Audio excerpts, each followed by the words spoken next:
Hi dears, എല്ലാവരും happy അല്ലേ? Welcome to our channel. തൈപ്പൂയത്തിന് ഇലയട ഉണ്ടാക്കുക, അത് അമ്മടയിൽ നിന്ന് കിട്ടിയൊരു ശീലമാണ്. നമുക്കതിനുള്ള ഒരു ഫില്ലിങ്സ് ഉണ്ടാക്കണം. അതിന് 3 ശർക്കര ഇട്ട് അതിലേക്ക് 1/4 കപ്പ് വെള്ളം ഒഴിച്ച് നല്ലപോലെ ഒന്ന് അലിയിച്ചെടുക്കുക. അതിനുശേഷം അതിലത്തെ അഴുക്കും കല്ലും മണ്ണും ഒക്കെ ഒന്ന് പോകാനായിട്ട് അരിച്ചെടുക്കണം. കുറച്ച് അഴുക്കൊക്കെ ഉണ്ട്.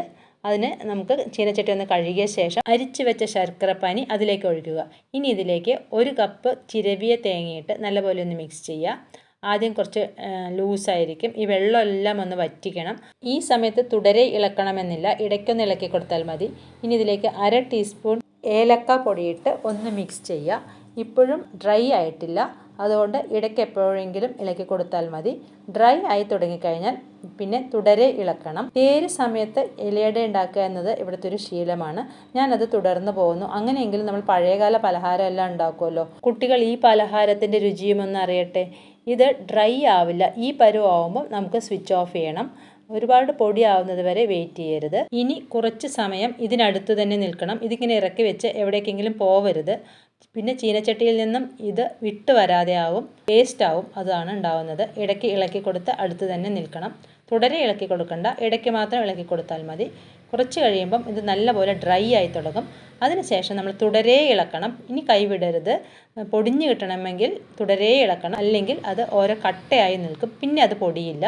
ഈ സമയത്ത് പൊടിച്ചാൽ മാത്രമേ പൊടിയാവുകയുള്ളൂ. നല്ലപോലെ ഡ്രൈ ആയിട്ടുണ്ട്. നമുക്കിനി അതിനൊരു ബോക്സിലിട്ട് വെക്കാം. ഒരു പാത്രത്തിൽ കുറച്ചധികം വെള്ളവും 1 സ്പൂൺ ഉപ്പും ഇട്ട് ഇനി അത് തിളയ്ക്കട്ടെ. അപ്പോഴേക്കും വേറൊരു പാത്രത്തിൽ 1/2 കപ്പ് അരിപ്പൊടി, വറുത്തതാണെങ്കിലും വറുക്കാത്തതാണെങ്കിലും ഓക്കെയാണ്, എടുത്ത ശേഷം അതിലേക്ക് ഈ തിളച്ച വെള്ളം ഒഴിച്ച് ഒന്ന് ഇളക്കി കൊടുക്കണം. കൈ വെച്ച് ഇളക്കരുത്, പൊള്ളും. ഒരു കരണ്ടിയോ അല്ലെങ്കിൽ ഒരു സ്പൂണോ വെച്ച് നമുക്കതിനെ ഇളക്കി കൊടുക്കാം. അടിയിലുള്ള എല്ലാ പൊടി മാവും ഇളകി നന്നായി കുഴഞ്ഞു വരണം, അതുവരെ ഇളക്കണം. ആവശ്യത്തിന് മാത്രം വെള്ളം ഒഴിക്കുക. ആദ്യം തന്നെ അധികം വെള്ളം ഒഴിക്കരുത്. വെള്ളം എല്ലാവിടെയും എത്തിയ ശേഷം നമുക്കിതിനൊന്ന് തട്ടിപ്പൊത്തി ഒരു 5 മിനിറ്റ് അടച്ചു വയ്ക്കാം. 5 മിനിറ്റിന് ശേഷം നമുക്കിതൊന്ന് നല്ലപോലെ കുഴയ്ക്കണം. നല്ല ചൂടുണ്ട്, കൈ കൊണ്ട് കുഴയ്ക്കാൻ പറ്റില്ല. അപ്പോൾ ഒരു ഗ്ലാസ് എടുത്ത് അതിൻ്റെ അടിവശം കൊണ്ട് അമർത്തി കുഴയ്ക്കുക. സ്പൂൺ വെച്ച് ഒന്ന് ഇളക്കിയ ശേഷം വീണ്ടും നമുക്ക് കുഴയ്ക്കാം. നല്ല സോഫ്റ്റും സ്മൂത്തും ആയിട്ടുണ്ട് മാവ്. ഈ ഇലയാണ് നമുക്ക് ഇലയട ഉണ്ടാക്കാൻ കിട്ടിയത്. കാറ്റുകാലം ആയതുകൊണ്ട് മുഴുവൻ പൊട്ടിയിരിക്കുകയാണ്. ഇല നല്ലപോലെ കഴുകി തുടച്ച ശേഷം ആവശ്യമുള്ളത്ര ചെറിയ പീസസ് ആക്കാം. ഇതിലേക്ക് ഒരു നാരങ്ങ വലിപ്പത്തിലുള്ള മാവ് എടുത്ത് സ്പ്രെഡ് ചെയ്ത് കൊടുക്കാം. എത്ര തിന്നായി സ്പ്രെഡ് ചെയ്യാൻ പറ്റുന്നോ അത്രയും തിന്നായിട്ട് വേണം നമുക്ക് സ്പ്രെഡ് ചെയ്യാൻ. ഇനി ഇതിലും തിന്നാവണം എന്നുണ്ടെങ്കിൽ ഒരു വഴിയുണ്ട്. കൈ ഒന്ന് നനച്ച ശേഷം മുകളിൽ നിന്നും എക്സസ് ആയിട്ടുള്ള മാവ് ഒന്ന് വടിച്ചെടുത്ത് മാറ്റാം. ഇപ്പോൾ നമ്മുടെ അട നല്ലപോലെ തിന്നായിട്ടുണ്ട്.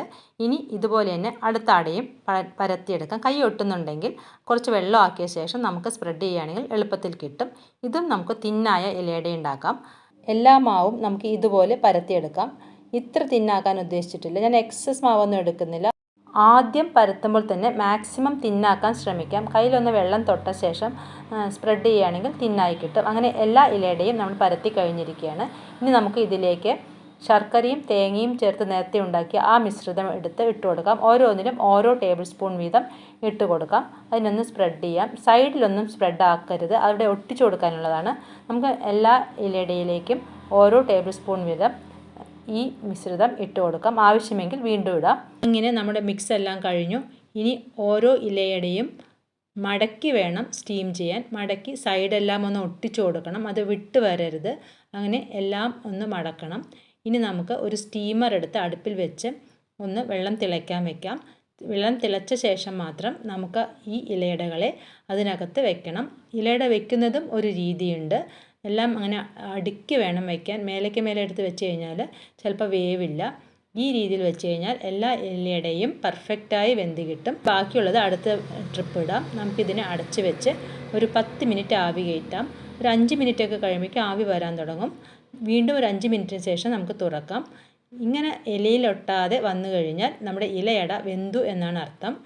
നല്ല ചൂടുണ്ട്, കൈ പൊള്ളാതെ ഓരോന്നെടുത്ത് പുറത്ത് വയ്ക്കാം.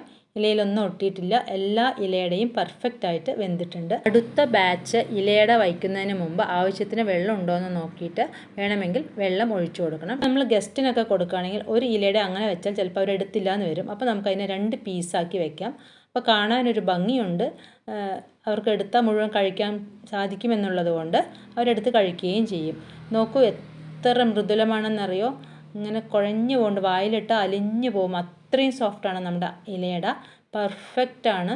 നമുക്ക് കാണുമ്പോൾ തന്നെ അറിയുന്നില്ല എന്ത് ടേസ്റ്റ് ആയിരിക്കും ഇതിനെന്ന്. നിങ്ങളെല്ലാവരും ഇതൊന്ന് ഉണ്ടാക്കി നോക്കണം. എന്നിട്ട് അഭിപ്രായം കമൻറ്റായി അറിയിക്കണം. ലൈക്ക് ചെയ്യാനും മറക്കരുത് കൂട്ടുകാരെ. ഇതാണ് നമ്മൾ ആദ്യം തിന്നായി ഉണ്ടാക്കിയ ഇലയട. എക്സസ് മാവെല്ലാം എടുത്തുണ്ടാക്കിയില്ലേ അത്. ഇതാണ് എക്സസ് മാവൊന്നും എടുക്കാതെ ഉണ്ടാക്കിയ ഇലയട. രണ്ടും ഏകദേശം സെയിം ആയിട്ടുണ്ട്. തിക്കൊന്നും അല്ല കേട്ടോ, കുറച്ച് മാവ് കൂടുതലുണ്ടെന്നേ ഉള്ളൂ, കുഴപ്പമില്ല. നമുക്ക് രണ്ടും ഒന്ന് തുറന്ന് നോക്കാം. ഇത് തിന്നായിട്ടുള്ളത്, അടുത്തത് തിക്കായിട്ടുള്ളത്. ഈ വീഡിയോ ഇഷ്ടമായെങ്കിൽ നിങ്ങൾ ലൈക്ക് ചെയ്യണം, ഷെയർ ചെയ്യണം, ഫ്രണ്ട്സിനെല്ലാം ഷെയർ ചെയ്ത് കൊടുക്കണം, കമൻറ്റ് ചെയ്യണം. സബ്സ്ക്രൈബ് ചെയ്യാതെ കാണുന്നുണ്ടെങ്കിൽ സബ്സ്ക്രൈബ് ചെയ്യും വേണം. താങ്ക്